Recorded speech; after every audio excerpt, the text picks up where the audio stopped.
ফরিদপুরের নগরকান্দায় এক ভয়াবহ প্রতারণার খবর পাওয়া গেছে। কোরবানির ঈদকে সামনে রেখে গরু বিক্রির প্রায় ২৫টি গরুর টাকা আত্মসাৎ করে লাপাত্তা হয়েছেন শমের আলী সর্দার নামে এক ব্যক্তি। এতে পথে বসার উপক্রম হয়েছে এলাকার ১৪ জন দরিদ্র খামারির। ফরিদপুরের নগরকান্দা উপজেলার লস্করদিয়া ইউনিয়নের হাসনাটি গ্রামে ঘটেছে এই চাঞ্চল্যকর ঘটনা। অভিযোগ রয়েছে, শমের আলী সর্দার নামের এক ব্যক্তি কোরবানির হাটে বিক্রির প্রলোভন দেখিয়ে এলাকার ১৪ জন খামারির কাছ থেকে প্রায় ২৫টি গরু সংগ্রহ করেন। কথা ছিল গরু বিক্রির পর দ্রুত টাকা পরিশোধ করবেন, কিন্তু গরু বিক্রির পর থেকেই শমের আলী গা ঢাকা দিয়েছেন। ভুক্তভোগীদের তালিকায় রয়েছেন জাকির সর্দার, আমানত ফকির, মোহাম্মদ মণ্ডল সহ অনেকেই। এই প্রতারণার শিকার হয়ে মানবেতর জীবনযাপন করছেন দৃষ্টি প্রতিবন্ধী রিশমা আক্তার।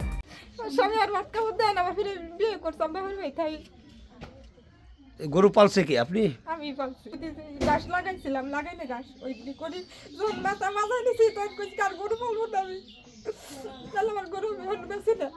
৭৫,০০০ টাকা দিয়ে কয়টা নিছে আপনার? তিনটা ৪,৭৫,০০০ টাকা দিয়ে ২৫,০০০ টাকা দিছে মাত্র। আপনিও কি গরু নিছে? জি, কয়টা নিছে আপনি? দুইটা গরু নিছে আমার। কত টাকা মূল্য নিছে? ২,৪০,০০০। সে টাকা দেয় নাই? জি না, এখন আছে কোথায় সে? তা তো বলতে পারি না স্যার।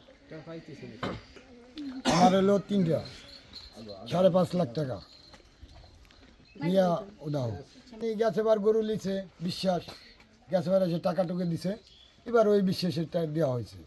দেওয়া পরে তো কইছে যে বুধবার বৃহস্পতিবার এবার ঘুরে ঘুরে পলাতো। ওই দিনকে গরু কিনবা গেছে, আমি তো গরু দিব না, কিন্তু ও গেছে, আমি হলো জ্বর হওয়া বিছে নেই, একজন লোক নিয়ে গেছে যে এরকম আমি সবার গরু নিছি, তোমার গরু যদি দাও তাহলে আমার দাও। আমি কিন্তু কয় টাকা দিবা, বলে দাম ঠাম কইয়া উনি আমার কাছে ৯০,০০০ টাকা দাম কইছে। হ্যাঁ না, ২,৯০,০০০ ২,৯০,০০০ টাকা কইয়া দাম কই নিয়ে পরে এই গরু দিছি, কিন্তু এখন তো তার পাইতেছি না। সবাই আমরা ভুক্তভোগী। ১,৫৫,০০০ আমার নিচে নিজের পালের গরু।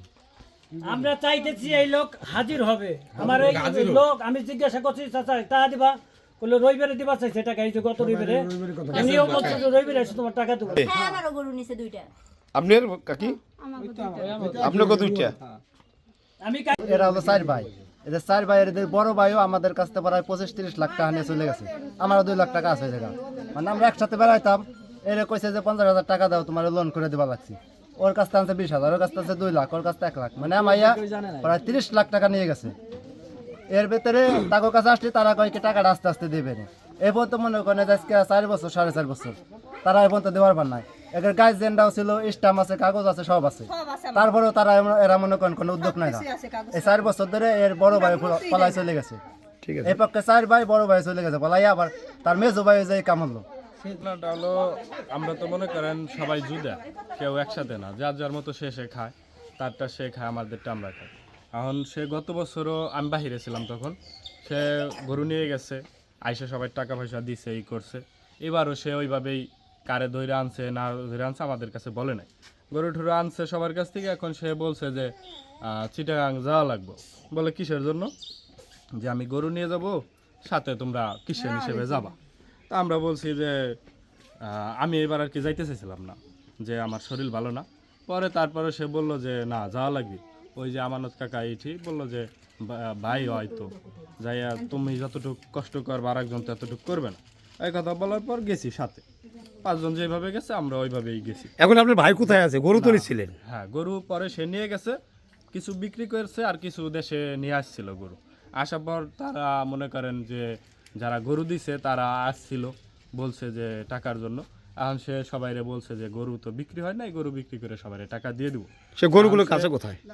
গরু তো বাড়িতে আনছিল, মানে এলাকায় আনছিল, আনার পর বিক্রি করছে। বিক্রি করে সে যেদিনকে বিক্রি শেষ হয়েছে সেদিনকে বিকাল থেকেই সে উধাও হয়ে গেছে। ধার দেনা করে লালন পালন করা গরুর টাকা না পেয়ে এখন তিনি দিশেহারা। ভুক্তভোগীদের দাবি, অতি দ্রুত শমের আলী সর্দারকে খুঁজে বের করে আইনের আওতায় আনা হোক এবং তাদের পাওনা টাকা ফেরত দেওয়া হোক। এ বিষয়ে প্রশাসনের কঠোর হস্তক্ষেপ কামনা করেছেন ক্ষতিগ্রস্ত পরিবারগুলো।